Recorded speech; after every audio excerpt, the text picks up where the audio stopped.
Merci de nous retrouver sur ces antennes de D-Média. Sen TV, c'est l'émission Toute la vérité qui vous revient après un mois de congé. Grand merci à Pape Birahim Touré qui a véritablement assuré. Merci à lui, merci à vous, fidèles téléspectateurs. Et l'actualité, c'est la présidentielle unie et déterminée. Nous vaincrons la dictature, c'est le cri de guerre du FRN, le Front National de Résistance de l'Opposition. Sur ce plateau, un de ses coordonnateurs, Boubacar Camara. Merci. Bonjour Monsieur Sylla, bonjour à tous vos téléspectateurs. Merci de nous avoir invités à cette émission qui a un nom prémonitoire, Toute la vérité. Nous essayons d'essayer, non, oui, toute la vérité, prémonitoire. Il y en a qui disent que c'est prétentieux. Non, la vérité n'est jamais prétentieuse et c'est un fondamental dans tout, comme on le dit. Watawasaw bil haqq, watawasaw bil sabr. Watawasaw bil haqq, watawasaw bil sabr. En tout cas, le défi pour tout journaliste et le but ultime, c'est la recherche de cette vérité. Pour dire la vérité autour de ce parrainage, que faudrait-il retenir? Qu'est-ce qui a manqué à Boubacar Camara? Le palier a été trop haut pour vous? Je pense que le parrainage dépasse la personne de Boubacar Camara, dépasse son mouvement et dépasse sa coalition. Le parrainage aujourd'hui révèle un dispositif électoral qui a été remis en cause par le président Macky Sall et son régime et qui a installé une crise qui est incontestable. Crise, une crise. Il y a crise lorsque les choses ne fonctionnent plus comme ça devrait fonctionner et que les gens ne s'y retrouvent pas. Qui peut aujourd'hui expliquer de façon claire, nette, simple ce qui s'est passé pour que sur 27 candidats qui ont déposé des listes, qu'on se retrouve avec 5 candidats. Pour une affaire tellement simple, on vous demande de collecter des signatures. Ça a été fait au Sénégal avant. C'était 10 000 pour les candidats indépendants.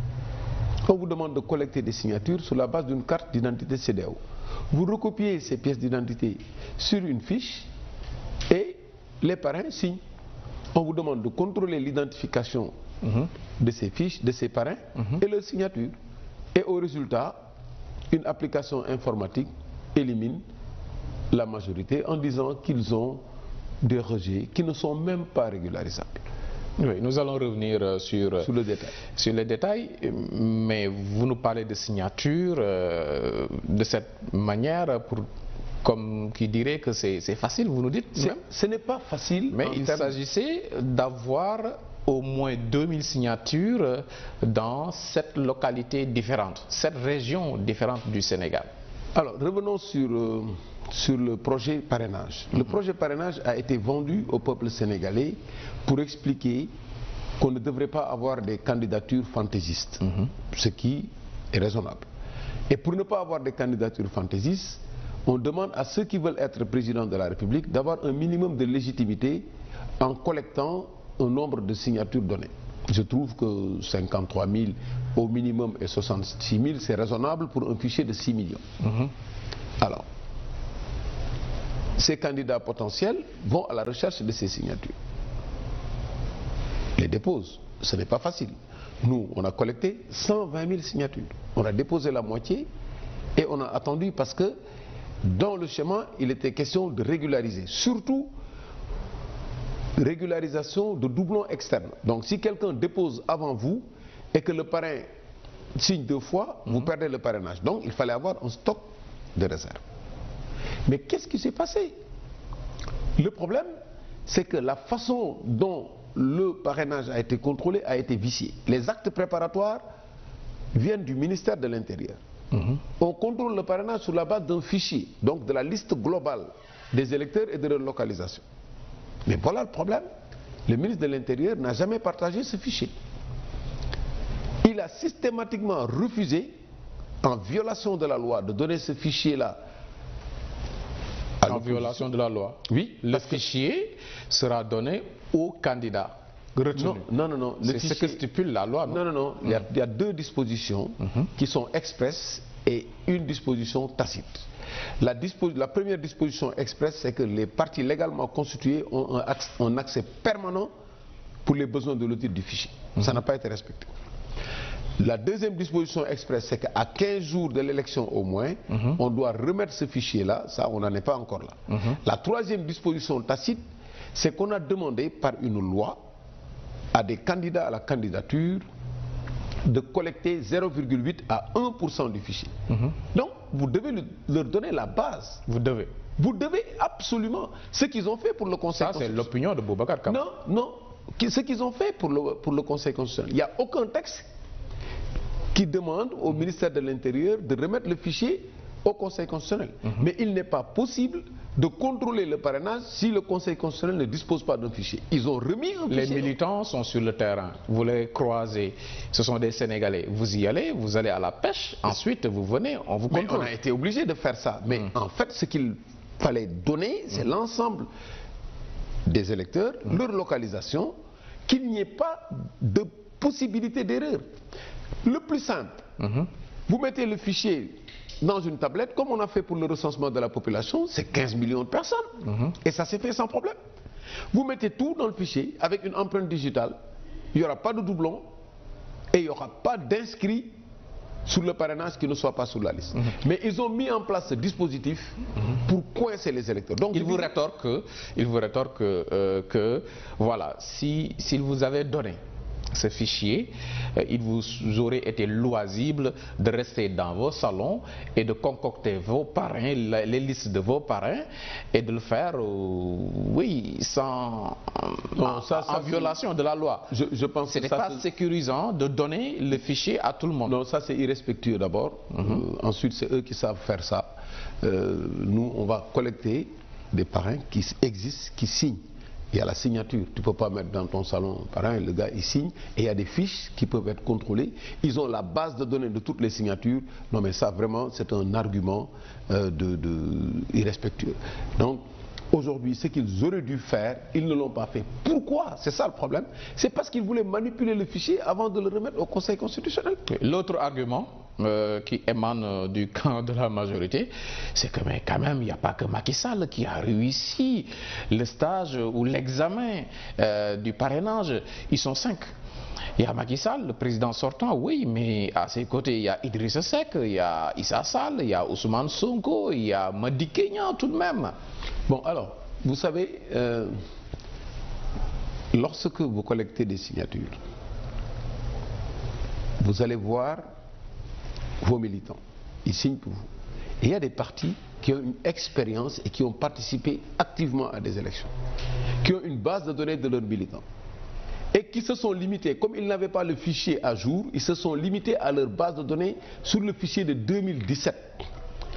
La technique utilisée pour éliminer les candidats, c'était de déplacer des électeurs en leur changeant de région, je ne parle pas de commune, en leur changeant de région ou en les écrasant en disant qu'ils ne sont pas dans le fichier. Ça, c'est trop risqué de le faire pour le PDS, c'est trop risqué de le faire pour Idrissa Seck, c'est risqué de le faire avec Sonko, qui avait déjà participé aux élections, c'est risqué de le faire avec PUR, qui a participé aux élections. Ils ne pouvaient pas utiliser cette technique-là pour tout le monde. Donc, ils ne pouvaient pas empêcher ces partis-là de passer. Maintenant, je n'explique pas moi comment tout le monde est passé, mais je vais vous dire simplement que la technique qu'ils ont utilisée, c'est de retenir le fichier, de le manipuler, de déplacer des électeurs. Nous en avons les preuves. On a une liste énorme de gens qui ont changé de région, qu'on a contactés, qui nous ont dit d'ailleurs qu'ils n'ont jamais été dans les régions dans lesquelles ils ont été affectés. Et ensuite, ils ont dit que ces gens n'étaient pas dans le fichier électoral. Alors que le rôle du collecteur du parrainage, le rôle du candidat, ce n'est pas d'inscrire la personne sur une liste électorale. C'est de prendre sa pièce d'identité, de vérifier s'il a un numéro d'électeur et vous recopiez ces numéros sur une fiche. Donc, première opération, acte préparatoire du ministère de l'Intérieur, refus de donner le fichier, manipulation du fichier, un fichier empoisonné qui a été envoyé au Conseil constitutionnel. Maintenant, qu'est-ce que le Conseil constitutionnel en a fait? Et là, c'est là où ça devient très grave. Un fichier contesté, les gens n'ont pas reçu, ils ont réclamé. Le Conseil constitutionnel n'a pas partagé ce fichier avec les candidats en leur disant je viens de recevoir quelque chose qu'on a appelé fichier, je veux savoir est-ce qu'on est d'accord sur la base de contrôle. La société civile qui a été cooptée pour être membre, observateur, n'a même pas reçu ce fichier. Donc, aucun partage. Vous prenez pour argent comptant le fichier qui vous a été envoyé par un ministre de l'Intérieur partisan qui a déclaré urbi et orbi que son objectif c'est de faire passer son candidat au premier tour. Et vous concevez un logiciel. Vous concevez, ou en tout cas vous faites concevoir, en tout cas vous bâtissez un logiciel. Paramétré seul, sans concertation. Aucune restitution pour voir quelles sont les règles de coréen et comment on traite les erreurs matérielles, comment on traite les différences de noms, etc. Comment on traite les modifications de localité, etc. Aucune concertation, aucune certification. Vous bâtissez votre logiciel et puis hop, vous commencez votre contrôle. Ils sont forts hein, alors? Ah non, ils ne sont pas forts. Tu sais, un crime n'est jamais parfait. Ils ne sont pas forts parce que ils ont contrôlé sur la base des listes. Parce que quand vous déposez vos fiches, vous déposez en même temps une liste Excel qui reprend l'ensemble de vos parrains par canevas de région. Mais l'erreur grave, c'est qu'ils ne peuvent pas contrôler les fiches. Pourquoi ils ne peuvent pas contrôler les fiches? Parce que si vous avez un nom dans un canevas à Diourbel, le gars il est 400 à Diourbel, numéro 400 sur la fiche. Sur les fiches physiques, il n'est pas 400 parce que c'est des fiches de 10, 10, 10. Et s'il est sur les fiches de 10, s'il est sur la troisième fiche, il est numéro 4 là-bas. Et donc il n'y a pas de concordance entre la liste Excel déposée et les fiches. Et ils ne peuvent pas aller pour chaque parrain rechercher la personne dans les fiches physiques.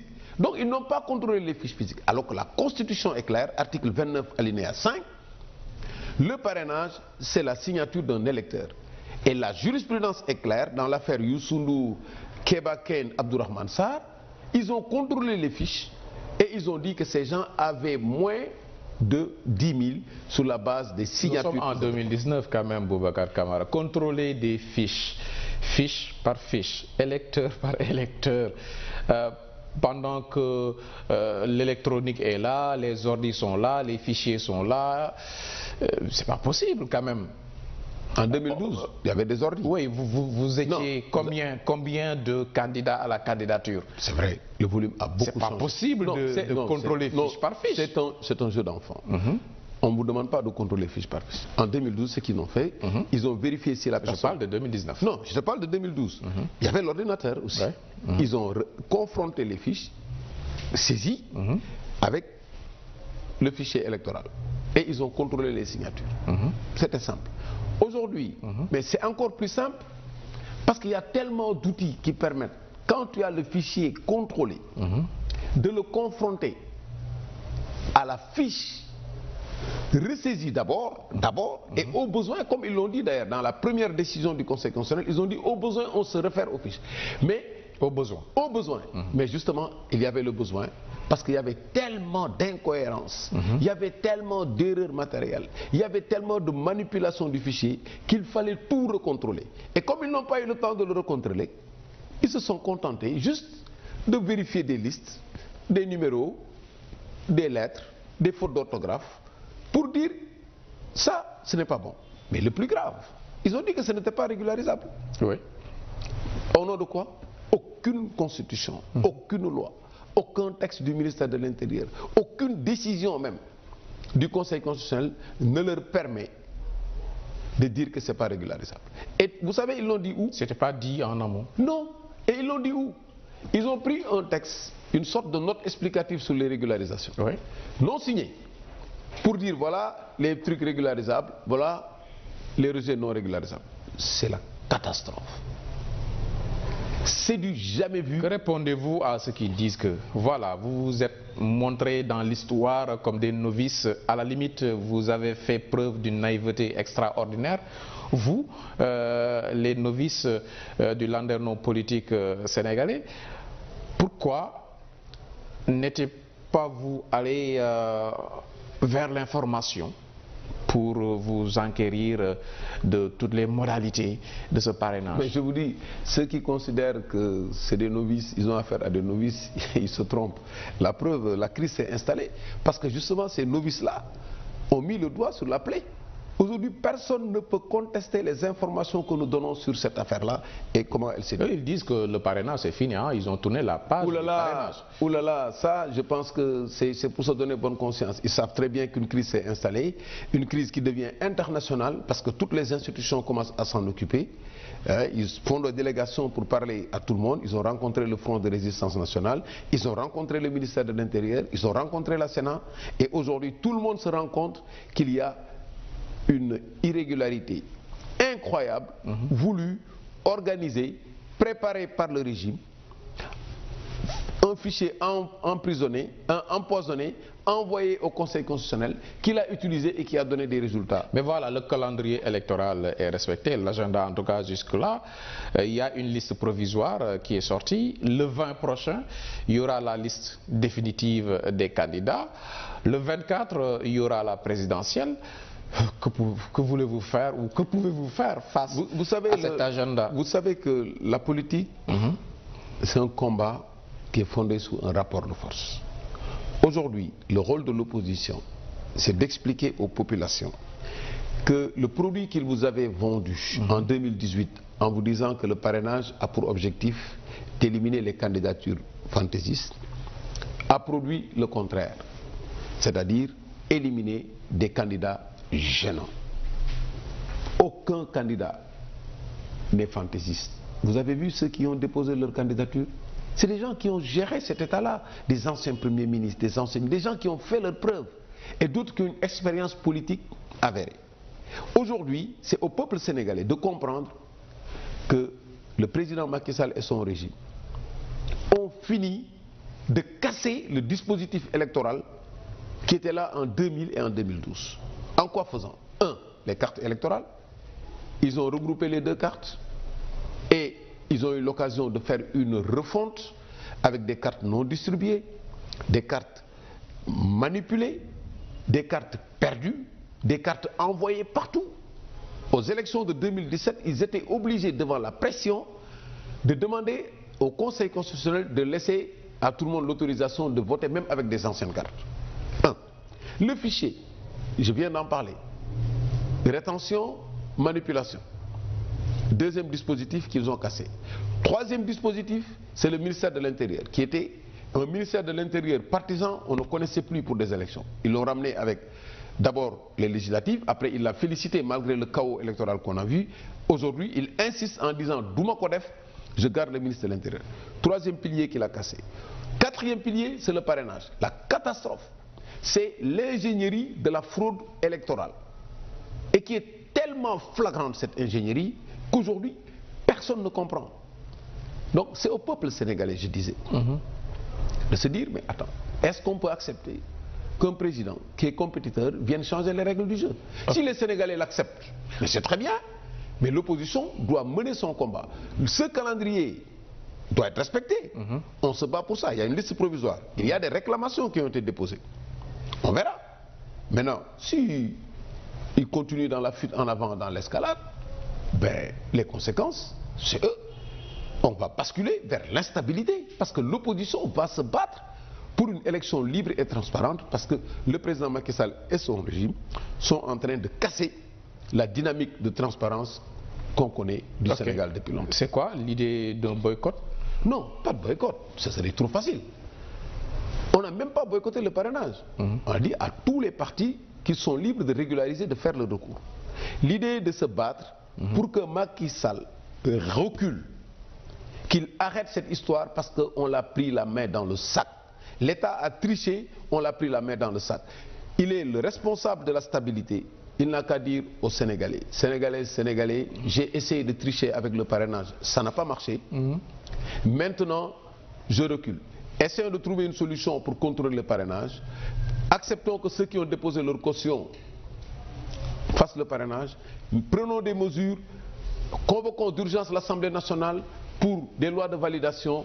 On a une liste définitive et on va aux élections tranquillement. S'il ne le fait pas, là, franchement, Donc si vous n'êtes pas candidat, il n'y aura pas de présidentielle. Non, on ne peut pas parler comme ça. Personne ne peut parler comme ça. Les Sénégalais ont besoin de changer Macky Sall. Ils ont besoin d'élections. On a besoin de ces présidentielles. Et à date échue. Et maintenant, il faut que ces conditions-là soient réunies. On se battra pour que l'élection soit transparente. Ceux qui iront aux élections dans les conditions fixées aujourd'hui par le président Macky Sall avec un fichier manipulé se retrouveront le 24 février à 20h avec une déclaration simple: président Macky Sall élu au premier tour avec 54%. Et après, ils n'auront que leurs yeux pour pleurer. C'est maintenant qu'il faut se battre. Il ne faut pas attendre, il ne faut pas rêver. Celui qui est capable de changer tout le dispositif tel que je l'ai décrit, celui qui est capable de manipuler des parrainages pour éliminer des candidats, celui qui est capable de faire des arguties juridiques pour éliminer des candidats qui juridiquement devaient être là, celui-là, il est capable de déclarer des résultats et de mettre les forces de l'ordre dehors. Maintenant, c'est aux populations de se faire respecter. Et notre rôle, nous, c'est de faire en sorte que les populations soient conscientes de ce qui s'est passé en toute vérité, comme le nom de votre émission. Ok, et là, j'ai sous les yeux un de vos communiqués, vous du FRN, vous dites que nous décidons de garder et de préserver l'unité et la solidarité en notre sein pour mener les combats et consentir aux sacrifices nécessaires pour que notre pays recouvre sa plénitude démocratique. Voilà. Donc vous êtes conscient qu'il n'y a pas cette solidarité en votre sein? Non, en fait, l'objectif secondaire du système mis en place, c'était de diviser l'opposition en disant voilà les recalés, voilà ceux qui sont passés. Pour ils que l'ont les recalés, réussi. non, ils n'ont pas réussi justement. Et c'est ça la victoire de l'opposition. Parce que même des personnes qui sont passées au parrainage sur la base du système de contrôle sont dans le C25. Ils ont dit nous sommes passés mais nous ne reconnaissons pas le système, publiquement. Non, ça, À l'unanimité. à l'unanimité. Il n'y a aucun candidat qui est passé et qui a dit ok, moi je suis passé, c'est parce que vous avez été nul que vous n'êtes pas passé. Eux tous, ils ont reconnu que le système n'était pas bon. Et on a dit il faut préserver cette unité-là. Et ça, c'est la première fois quand même au Sénégal qu'on a ça. Cette unité sur une question, même les gens qui ont bénéficié de ce système-là ont refusé. On a dit préservons ça parce que c'est important, ça donne de la crédibilité à notre action. Et ça, le C25 va garder ce bloc-là, ne sortira pas de son socle. Donc même les candidats qui sont retenus font partie de l'opposition qui récuse aujourd'hui le Conseil constitutionnel. Mais ils ont récusé tous les résultats du Conseil constitutionnel. On l'a récusé avant même, parce qu'on a demandé au Conseil constitutionnel. Non seulement les résultats, mais le Conseil constitutionnel dans sa composante J'y actuelle. reviens, ça c'est le deuxième niveau. Au début, on a dit au Conseil constitutionnel, nous ne savons pas comment vous allez contrôler. Un candidat a écrit pour dire, nous ne savons pas comment vous allez contrôler. Il dit, bon, attendez, on va faire un communiqué. Ils ont fait une décision pour dire, voilà comment on va contrôler, au besoin, on va aller au fichier et tout. Et on a dit, donnez-nous ce fichier-là. Ils n'ont pas répondu. On a fait une lettre avant le contrôle des parrainages, en disant, nous sommes au courant que vous avez convoqué les gens à partir du vendredi 28, mais nous ne sommes pas d'accord et nous ne reconnaîtrons pas les résultats parce que nous ne savons pas comment il faut contrôler. Donc, et quand ils ont contrôlé, ça s'est vérifié. Donc, tout le monde est d'accord, ce bloc est gardé. Mais deuxièmement, quand on a analysé, comme je l'ai fait tout à l'heure, le comportement du Conseil constitutionnel, mais on a des raisons d'être suspect. On vous donne un fichier que vous ne contrôlez pas, que vous ne partagez pas. Vous mettez une application, vous ne discutez avec personne. Vous sortez des dossiers et vous inventez une catégorie juridique en disant que c'est des rejets non régularisables. Alors que la loi ne vous dit pas ça. Quand la loi dit que les doublons externes sont régularisables, garde le silence sur les restes. La conséquence qu'il faut en tirer, c'est que tout le reste là peut être régularisé. Tu ne peux pas en tirer la conséquence inverse parce que la loi ne l'interdit pas, vous ne pouvez pas l'interdire. Donc c'est pour ça que, compte tenu des résultats qu'on a, on a dit on ne peut pas faire confiance au Conseil constitutionnel. Et vous en arrivez à citer même le nom de Pape Omar Sakho. C'est à la limite, si vous ne le menacez pas, non, vous l'exposez là. Non, on menace personne, on n'est pas des violents, mais on est déterminés. Ce qu'on a dit, c'est qu'il y a des décisions qui ont été prises par le président Pape Ousmane Sakho seul. Les PV ont été signés que par lui et le greffier. Ce ne sont pas des décisions du Conseil constitutionnel. Pourquoi? Parce que si c'était des décisions du Conseil constitutionnel, ça allait être attaqué. Ils n'ont pas laissé aux candidats le choix d'attaquer les PV. Ils ont pris une décision à la veille de la publication de la liste provisoire pour dire que toutes ces décisions-là, tous ces recours ne sont pas recevables. Attendez la liste provisoire. Et M. Pape Sakho est responsable pour ça. Oui. Pour les actes qu'il a signés seul, il est responsable seul en tant que chef de service et en violation des règles collégiales qui gouvernent le fonctionnement du Conseil constitutionnel. Boubacar Camara, sur ce plateau de toute la vérité, publicité, et nous revenons.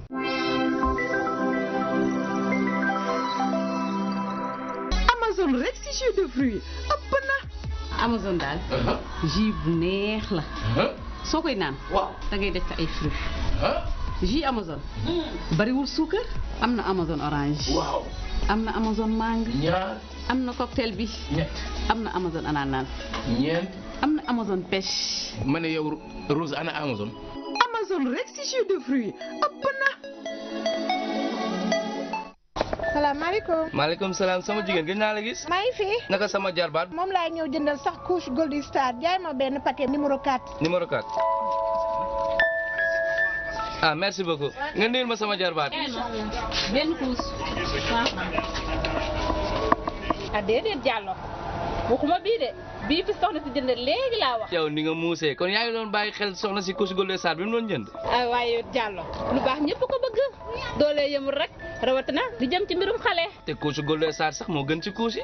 soxna si rek moo wax dëgg. yéen yaay yi tàmmu leen couche Gold Star. couche Gold Star amul plastique gaawul fees du xotteeku te du jox seeni bébé benn irritation. couche Gold Star takkukaay yi élastique la dangay tafaki teppi saa bu la neexee te du dagg.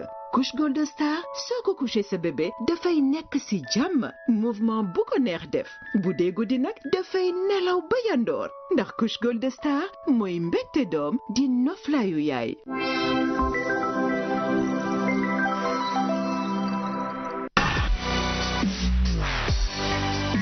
Que veut Macky Sall? Que veut l'opposition? Bienvenue. C'est la question d'actualité, la question par rapport au Sénégal politique. Boubacar Camara, nous avons longuement parlé de ce parrainage. Vous nous dites que c'est une crise, c'est le mot que vous avez utilisé. Il y en a qui parlent de contentieux. Mais voilà, encore une fois, le 24 février, c'est la date de la présidentielle. Jusque-là, vous promettez de donner des mots d'ordre à vos militants. Vous demandez aux militants de l'opposition de la diaspora et du Sénégal de préparer les comités régionaux, c'est ça? Ouais. Mais vous en êtes toujours à l'état de la théorie. Hein? Alors, nous avons un gros problème dans l'opposition. Nous sommes en train de calmer les troupes pour éviter la violence. Depuis l'élimination des candidats par le biais de ce système de parrainage, les militantes et les militants de partout se sont mobilisés pour nous dire le président Macky Sall ne connaît que l'épreuve de force. Laissez-nous régler le problème nous-mêmes. Mais en tant que responsables, nous avons dit que nous ne pouvons pas lâcher ces troupes-là pour la violence. Nous ne faisons pas la promotion de la violence. Et on doit vous croire. Il faut nous croire parce que le président Macky Sall ne nous a même pas laissé le temps de développer ça. Il a commencé à attaquer ces jeunes-là, à en arrêter certains. Et il arrivera un moment, où nous ne pourrons plus les lâcher. En tout cas, Aly Ngouille Ndiaye vous a répondu. Il dit que force restera à la loi. Force restera au peuple. Force restera au peuple. Et ça, il doit le savoir. On a eu ici l'histoire du Sénégal, ça ne commence pas aujourd'hui. L'histoire des combats politiques au Sénégal, ça ne commence pas aujourd'hui. Et ce processus électoral a fait l'objet de tellement de combats que tout le monde pensait que c'était fini. Il n'y aurait plus de combats sur le processus électoral. Il y a même qui pensaient qu'il n'était plus possible de tricher pendant des élections au Sénégal. Mais aujourd'hui, malheureusement, on peut constater que ce que veut Macky Sall, c'est qu'au soir du 24 février, à 20h, ils disent qu'il est élu. Tout est organisé pour ça. Élu au premier tour. Tout, les inaugurations, les emprisonnements, le calendrier judiciaire, le parrainage, la liste électorale, le fichier, les cartes retenues, tout est organisé. Pour qu'au soir du 24 février, ils disent « Je suis élu au premier tour ». Mais il va être élu par lui-même. Et ce n'est pas possible. Ce sont les Sénégalais qui élisent. Si les Sénégalais... inaugurations, vous en parlez, il s'apprête à inaugurer le pont de Farafenni. Une demande du peuple sénégambien qui date de très très longtemps, depuis nos indépendances. Sacrée réalisation quand même. Oui, mais vous savez, toutes les inaugurations là, sont des inaugurations politiques, d'ouvrages qui ne sont pas terminés. Et ce n'est pas ça le problème. Ce qu'il faut inaugurer, c'est l'ère de la fin de la souffrance des Sénégalais, qui n'ont plus de dépenses quotidiennes, qui ont des problèmes pour aller à l'école, qui ont des problèmes, des enfants qui sont renvoyés de l'université parce que l'État n'a pas payé. Le secteur de la santé où les gens sont en grève tous les jours. Les gens qui ne savent même plus comment faire. L'insécurité galopante partout. On découvre maintenant des corps ensevelis comme ça en pleine ville. Les gens sont agressés partout. À la fin des matchs de football, personne ne peut plus aller nulle part. À la fin des combats de lutte. C'est ça le Sénégal aujourd'hui. Les gens n'ont pas l'éducation qu'il faut, n'ont pas la santé qu'il faut, n'ont pas l'éducation civique qu'il faut, n'ont pas la sécurité qu'il faut et n'ont pas l'économie qu'il faut pour vivre. Mais aux côtés de ces vérités, il y a la réalité du pont de Farafenni. C'est important aussi. Attendez, je vous dis, je ne dis pas que le pont de Farafenni n'est pas important. Nous avons travaillé sur ce pont pendant des années. C'est l'État, c'est le rôle de l'État de faire ce travail avec le budget de l'État. On ne peut pas s'en glorifier. Non, le fait de l'avoir mené, d'avoir mené telle ou telle réalisation à bout, c'est une bonne chose. Mais si vous regardez un peu le schéma de réalisation du président Macky Sall, c'est des schémas de réalisation qui créent une croissance qui n'a aucune incidence sur la vie des populations. Vous l'avez vu, j'en parle souvent, je parle de croissance miette de pain. Mais s'il avait fait tout ça correctement et bien, les réalisations auraient parlé d'elles-mêmes et pour lui. Mais aujourd'hui, il est obligé, en plus de ses réalisations, de frauder, de changer le système électoral. Donc, vous avez cité à plusieurs reprises le peuple. Oui. Par rapport à ce peuple, Macky Sall, pendant que ses homologues d'Afrique font face à quasiment des émeutes contre la hausse des prix des denrées de base, lui, il a su maintenir les prix de ces denrées. L'exemple de la France est là. Avec ses gilets jaunes, Macky Sall a réussi quand même à avoir un Sénégal social apaisé. Est-ce que ça ne fait pas partie du côté positif de son bilan? Oui, vous savez, le bilan de Macky Sall, le peuple l'a déjà fait. Il avait dit qu'il allait faire 5 ans, il a fait 7 ans. Son bilan, c'est déjà du wahwahet. Changement. Je parle du social. J'en viens. Déjà, un président de la République qui fait des déclarations aussi solennelles et qui en sort comme ça, avec des arguties juridiques, ça crée un manque de confiance. Sur le plan social, je vous ai décrit la situation de ce peuple. Nous avons fait le tour du Sénégal. On a fait le tour du Sénégal. Nous avons vu ce que les gens vivent dans les quartiers. Nous habitons avec ces populations-là. Aujourd'hui, dire que les denrées ont été maintenues, les prix des denrées, mais ça n'a rien à voir avec la réalité. La réalité, c'est que les prix montent sans que tu t'en rendes compte tous les jours au marché. Tous les jours. Vous voyez les prix qui montent par période. À la veille des fêtes, vous voyez tous les prix, même l'oignon, les pommes de terre et tout. Ça monte. Rien n'est régulé. Les produits même de mauvaise qualité circulent. Les gens mangent n'importe quoi. Les secteurs de santé, vous avez vu là que les gens n'arrivent même plus à se soigner. Donc ça, c'est un discours politique. Mais ce que les gens vivent, mais il y a eu 27 candidats de l'opposition, 26 candidats. Les 26 candidats ont déposé des milliers de signatures. Un seul candidat, si tu déposes 53 000, c'est un stade plein. Des gens qui disent quand même, ce gars-là, il peut être candidat. Pourquoi? Pourquoi tous ces gens-là veulent un changement? Mais le parrainage, c'est déjà un résultat. Quand vous venez pour parrainer, on dit, oui, mais ce fait que Macky Sall, quoi. C'est ça qu'on a constaté. Maintenant, le discours politique enjoliveur et tout, mais on l'a vu, on a vu des gens qui ont mobilisé pendant des meetings des gens en pagaille et qui sont partis, qui ont été rejetés après. Le peuple est de votre côté. Bien sûr. Ok. Le peuple est du côté de la vérité, du côté, le peuple est conscient. Maintenant, c'est juste un problème d'organisation. Le peuple sait très bien que le temps qu'ils ont vécu, les 6 ans, 7e année, vécu avec le président Macky Sall, personne ne peut jurer qu'il est prêt à revivre la même chose. Ok, c'est juste Voilà. un problème d'organisation. Oui, parlons donc de vous, autres politiques. Voilà, Macky Sall, parmi les 27, il en aura au moins quelques-uns. C'est-à-dire, Il y en a qui sont sur le départ pour tourner le talon à l'opposition, pour aller vers Macky Sall. mais ils ne nous intéressent plus. Ils ne sont plus dans l'opposition. Celui qui quitte l'opposition pour aller au pouvoir, il n'est plus dans l'opposition. Nous, on s'intéresse à l'opposition. Donc votre coalition est une coalition de 25 candidats. C'est les 25 candidats qui ont comme socle une élection libre et transparente. Première étape, rejeter le parrainage. Faire en sorte que ces résultats du parrainage préfabriqué soient rejetés. On mettra toute la pression pour ça.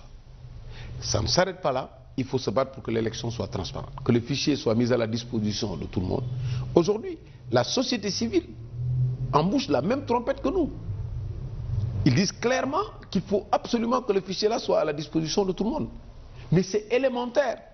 Vous ne voulez pas donner l'instrument de base? À 15 jours du scrutin. Oui. Non, mais que ça, non, ce n'est pas 15 jours du scrutin. Il y a un accès permanent d'audit qui est prévu par la loi. L48. C'était organisé, non? Mais c'est organisé. Mais ce qu'ils ont Ali organisé. Ngoudia avait organisé cette non, audit. c'est une tromperie Vous y énorme. étiez, non? Non, c'est une tromperie énorme. Ils n'ont rien organisé. Ils ont ils ont balancé une plateforme pour que les gens puissent vérifier s'ils sont inscrits ou non. Ça n'a rien à voir. Ils n'ont pas affaire à des enfants de cœur ou bien à des novices. Ces gens qui sont dans l'opposition, ils ont géré le pouvoir. Oui. Les 27 candidats, vous en avez perdu 2 pour le moment. Comment on a perdu 2? Macky, on l'a déjà perdu. Tout le peuple l'a perdu parce qu'il nous a promis des choses qu'il n'a jamais faites. Macky ne fait pas partie des 27 candidats. Quel autre candidat on a perdu? Aïssata Tall Sall. Qu'est-ce qui vous a dit qu'Aïssata Tall Sall est allé du côté? Non, attention. Faut pas divulguer ces informations qui ne sont pas avérées. Hein. Hier, on était en réunion dans le C25. Le représentant de Mme Aïssata Tall Sall, cette brave dame, était là. Et donc, ça, c'est des trucs qui sont distillés par le régime pour essayer de démoraliser l'opposition. Qu'ils ne comptent pas sur ça, je vous dis. C'est tellement flagrant, la façon, mais c'est humiliant même que quelqu'un aille se battre, aille ses parrainages et qu'on lui dise, oui, tu as que 10 000 validés ou 5 000 validés, etc. Et quand on parle de chevaux de Troie, Des gens qui sont dans l'opposition, oui, et qui travaillent pour le temps Macky qu'ils sont Sall. dans l'opposition et qu'ils agissent comme des gens qui sont dans l'opposition, on va les considérer comme tels. Le jour où ils quittent l'opposition, on les raye. On n'a pas ce problème. Franchement, on ne peut pas quand même faire une guerre et se dire que tel soldat va changer de camp. Nous, on n'est pas dans ces dispositions. On est dans une guerre, on a les soldats que nous avons, nos munitions, les provisions qu'il faut et nous allons au combat. C'est comme ça que nous agissons. Oui, et l'arrivée de Abdoulaye Wade. Alors là, Maître Abdoulaye Wade, je le disais l'autre jour, a inscrit son immortalité politique sous le dos du président Macky Sall. C'est-à-dire, le fait que Abdoulaye Wade soit encore important politiquement dans toutes les élections, après avoir perdu le pouvoir depuis 2012, montre que Macky Sall a échoué politiquement. Vous battez un adversaire sur la base d'arguments, la rupture et tout. Et aujourd'hui, il y a des mouvements, des gens qui regrettent le président Abdoulaye Wade. Mais ça veut dire que c'est fini pour Macky Sall. C'est fini, totalement fini. Ça c'est la seule illustration. 1926, date de naissance du président Abdoulaye Wade. 26 ans d'opposition, 12 ans de pouvoir, avec des hauts et des bas. Les bas étant plus élevés que les hauts, il a été amené au deuxième tour, démocratiquement écarté. 7 ans après, le sort des élections peut dépendre du soutien qu'il donnera à un candidat ou de son comportement. Ça veut dire quoi? Que celui qui l'a remplacé n'a pas réussi à le faire oublier. Et comment comptez-vous, au sein de l'opposition, bénéficier de cette présence annoncée d'Abdoulaye Wade? En fait, le problème, ce n'est pas un problème de calcul. L'opposition fait son devoir. Dans la lutte, d'abord dans le cadre du C25... Parce que vous ne maîtrisez pas son agenda aussi. Non, on cherche à maîtriser l'agenda de personne. Chaque homme politique a sa stratégie. Il a ses alliances stratégiques, ses alliances tactiques. Lorsqu'on aura la liste des électeurs, des candidats, chaque candidat a sa base, a sa coalition. Ils vont discuter pour dire quelle analyse nous faisons de la situation, dans quel bloc on doit se mettre si on n'est pas candidat, et si on est candidat, avec qui on doit aller. Mais ça répond à des analyses liées au programme.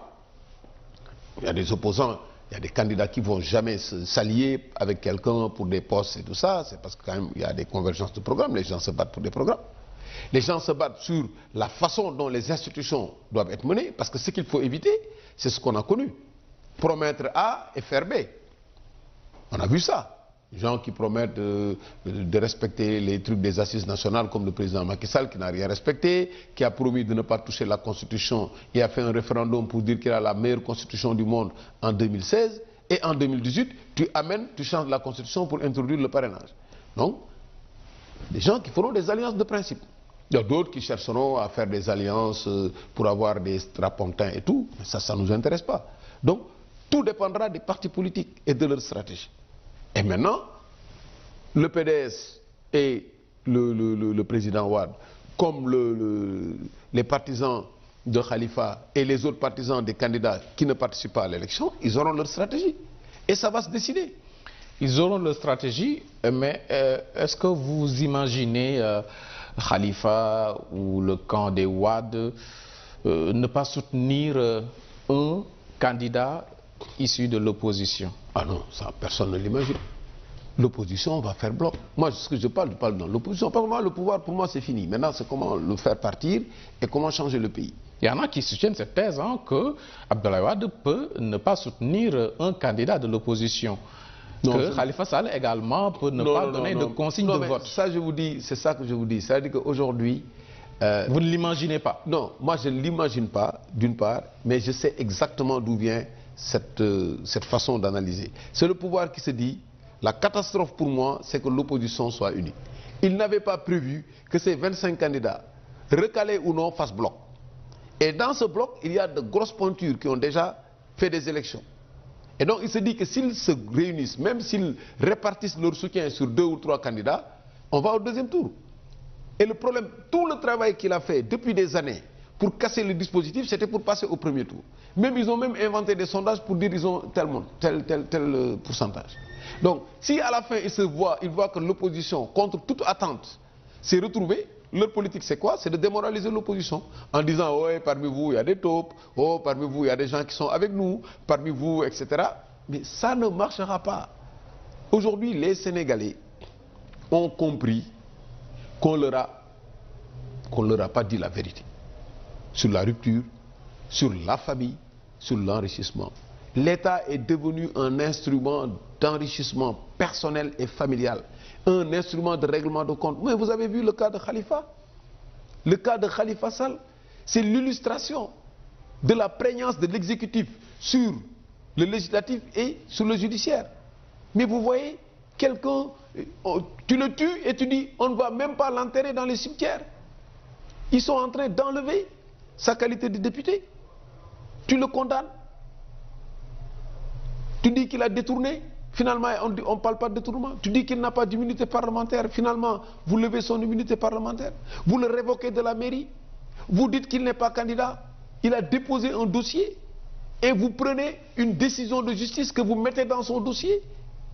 Alors que lui-même ne l'a pas mis dans son dossier. Il fallait le mettre sur la liste provisoire et attendre qu'un candidat conteste et dépose cette décision, ne serait-ce que ça, alors que la procédure n'est pas terminée.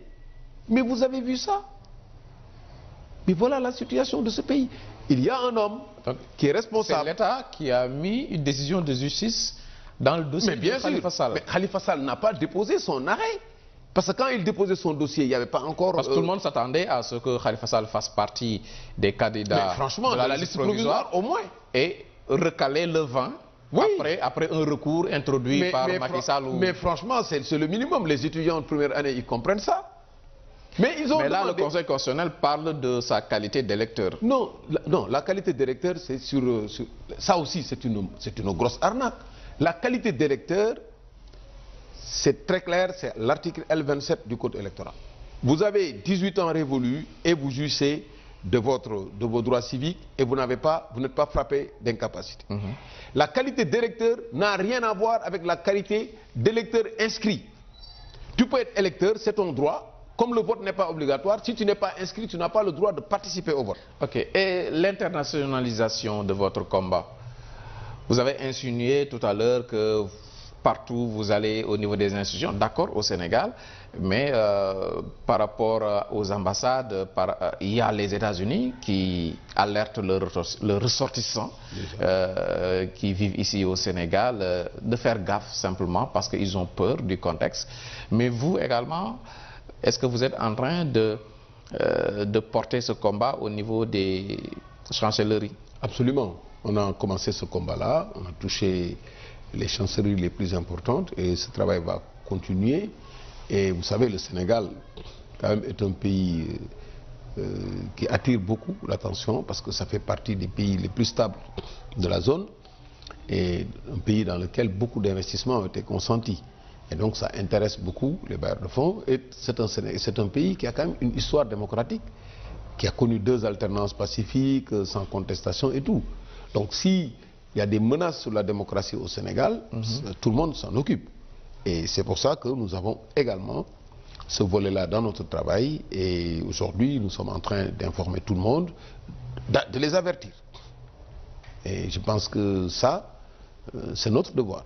Mais finalement, ce ne sont pas ces chancelleries qui vont décider à la place du peuple sénégalais. Le peuple sénégalais qui doit se dire, mais attends, que se passe-t-il pour qu'une affaire aussi élémentaire qui était dépassée revienne à la surface? Aujourd'hui, on est en train de débattre d'un processus électoral au Sénégal. Alors qu'aujourd'hui, tout le monde devait se préoccuper des campagnes de son candidat, etc. Et donc, cette responsabilité, il n'y a pas de doute, c'est la responsabilité du président Macky Sall. Oui, et par rapport à votre agenda, vous de l'opposition, nous allons terminer sur ça. Des fois, les gens ont du mal à vous suivre quand vous demandez une haute autorité indépendante pour l'organisation de la présidentielle. En ce moment-ci, ah oui, c'est pas tard. C'est réfléchi. Mais c'est tellement réfléchi. Ce qui est irréfléchi, c'est de laisser le ministre de l'Intérieur partisan organiser ces élections. Il a organisé le parrainage. Il vous a éliminé. Mais justement, ouais. Il ne peut éliminer personne. Aujourd'hui, je retire ça. Il a organisé le parrainage. Il n'a rien organisé. Il a désorganisé le parrainage. Il a empoisonné le fichier. Macky Sall a soutenu Mordicus qu'il ne va pas changer son ministre. On a soutenu, nous, Mordicus, qu'il va le changer. C'est ça le combat. On a soutenu et on soutient Mordicus qu'on n'acceptera pas que Ali Ngouille Ndiaye, partisan, avec toutes les déclaration qu'il a faite avec tout ce qui s'est passé dans le parrainage, qu'on lui laisse organiser ces élections. Et selon Boubacar Camara, si ces candidats retenus acceptent d'aller à cette présidentielle dans ces conditions, ils s'autoprogramment à un échec. Mais c'est évident, mais eux-mêmes ils le savent. Mais c'est évident. Quels sont les risques alors qui planent sur cette présidentielle? Les risques, c'est aujourd'hui que les populations aillent aux élections et ne se retrouvent pas. Il y a des changements de région. Nous, on a eu 16 834 parrains à qui on a changé de région. Ce serait quand même catastrophique de ne pas organiser cette présidentielle. Non, il y aura présidentielle. On va l'organiser. On peut nommer un ministre qui n'est pas partisan. Quels moyens avez-vous pour tordre la main au président Macky Sall? La pression politique. C'est ça, et on va continuer cette pression politique. Et vous y croyez? Mais bien, vous nous voyez, nous, faire des choses auxquelles nous ne croyons pas. Vous avez les moyens de pousser Mais nous avons Macky Sall. tous les moyens. Parce que nos moyens, nous, c'est d'expliquer aux populations ce qui se passe. Si les populations acceptent que le président Macky Sall change de dispositif et s'autoproclame, en ce moment, nous aurons fait notre devoir. Ok, ça s'entend. Voilà. Boubacar Camara, oui, un des candidats malheureux à la candidature. Je ne suis pas candidat malheureux à la candidature, je suis un candidat heureux de lutter pour la démocratie de mon pays, qui a rassemblé ses parrainages et qui a été victime d'une manipulation organisée par le ministre de l'Intérieur et exécutée par le Conseil constitutionnel. Merci Aboubacar Camara, merci à vous d'avoir suivi ce numéro de CLV. À dimanche, Inch'Allah.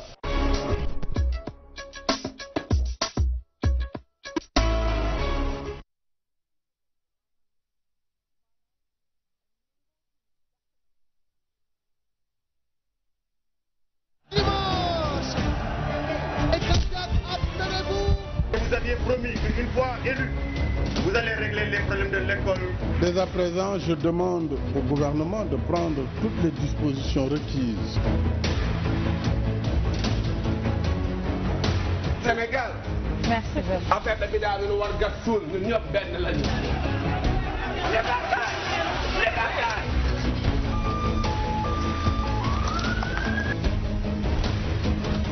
Ñu ngi toujours Ngor mais bi yoon ci centre de vote Alieu Samb. Demandez à Macky Sall de visu de quel droit il fait ce qu'il est. ñu nekk fii ci li Touba. li nga xamante ne moo di 18 safar